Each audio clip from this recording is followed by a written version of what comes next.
Iran ও আমেরিকার চলমান যুদ্ধবিরতির মধ্যেই মার্কিন বিমান বাহিনীকে নিয়ে ইন্টারনেটে এক চাঞ্চল্যকর গুঞ্জন ছড়িয়ে পড়েছে। বলা হচ্ছে ষষ্ঠ প্রজন্মের F-47 স্টিলথ যুদ্ধবিমান নিজেদের বহরে যুক্ত করেছে মার্কিন বিমান বাহিনী। ইতোমধ্যেই ইরানের আকাশে প্রথম গোপন মিশন সম্পন্ন করেছে এই যুদ্ধবিমান। এমন গুঞ্জন ছড়ানোর পর সামরিক বিশ্লেষকদের মধ্যে ব্যাপক কৌতূহল সৃষ্টি হয়েছে, কারণ ষষ্ঠ প্রজন্মের F-47 স্টিলথ যুদ্ধবিমান তৈরি শেষ হতে আরও 2 থেকে 4 বছর সময় লাগবে বলে জানিয়েছিল আমেরিকা।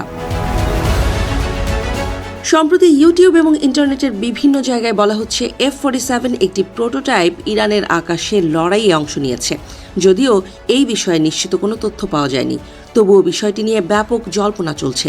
বলা হচ্ছে ইরানের রুশ ও চীনা প্রযুক্তিতে তৈরি এয়ার ডিফেন্স সিস্টেমগুলো একটি রহস্যময় বিমানের ওপর রাডার লক করতে ব্যর্থ হয়েছে। বিমানটি রাডার স্ক্রিনে বারবার উধাও হয়ে যাচ্ছিল। যদি এই গুঞ্জন সত্যি হয়, তবে এটি হবে আমেরিকার ষষ্ঠ প্রজন্মের বিমান শক্তির প্রথম মিশন। ধারণা করা হচ্ছে এই বিমানটি কোনো ইলেকট্রনিক ওয়ারফেয়ার বা বিশেষ ম্যানুভার ছাড়াই কেবল তার লেজহীন নকশা এবং উন্নত স্টিলথ ম্যাটেরিয়ালের কারণে রাডারের চোখ ফাঁকি দিতে সক্ষম হয়েছে। এটি প্রমাণ করে বিশ্বের সবচাইতে উন্নত রাডার সিস্টেমের মাধ্যমেও F-47 যুদ্ধবিমানকে শনাক্ত করা প্রায় অসম্ভব।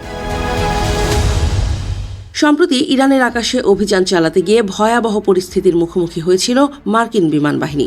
ইরানের আকাশ প্রতিরক্ষার আঘাতে স্টেলথ প্রযুক্তির উচ্চ গতির কয়েকটি যুদ্ধবিমান ভূপাতিত হয়।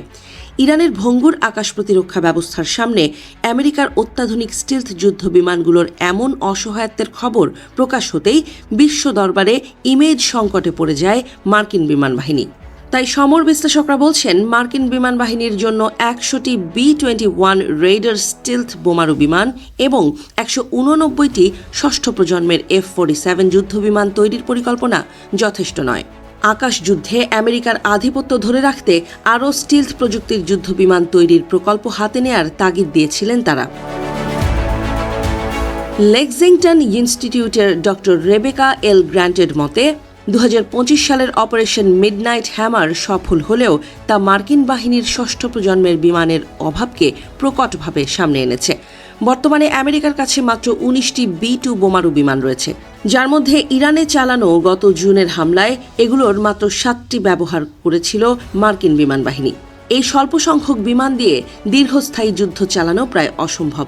বিশেষজ্ঞরা বলছেন, ইরানের সঙ্গে ছোট সংঘর্ষেই মার্কিন বাহিনী এত চাপে রয়েছে। তাহলে ভবিষ্যতে চীনের মতো বড় শক্তির সঙ্গে যুদ্ধ শুরু হলে মার্কিন বিমান বাহিনীর পরিস্থিতি আরও কঠিন হবে। চীনের পিপলস লিবারেশন আর্মি এবং তাইওয়ান সংকটের কথা মাথায় রাখলে আমেরিকার অন্তত 200টি B-21 এবং 300টি F-47 ফাইটার প্রয়োজন বলে মনে করছেন তারা। এদিকে মার্কিন সংবাদ মাধ্যম CNN-এর রিপোর্ট অনুযায়ী চীন আগামী কয়েক সপ্তাহের মধ্যে ইরানকে নতুন আকাশ প্রতিরক্ষা ব্যবস্থা সরবরাহ করার প্রস্তুতি নিচ্ছে। বেইজিং তৃতীয় দেশের মাধ্যমে এই অস্ত্রগুলো পাঠিয়ে নিজেদের পরিচয় গোপন রাখার চেষ্টা করছে। বর্তমানে যুদ্ধবিরতি চলায় চীন খুব সহজেই এই নতুন আকাশ প্রতিরক্ষা ব্যবস্থা ইরানে পৌঁছাতে পারবে। আর চীনের এই নতুন আকাশ প্রতিরক্ষা ব্যবস্থা হাতে পেলে ইরান মার্কিন বাহিনীকে কড়া জবাব দিতে পারবে বলে মনে করছেন অনেকেই।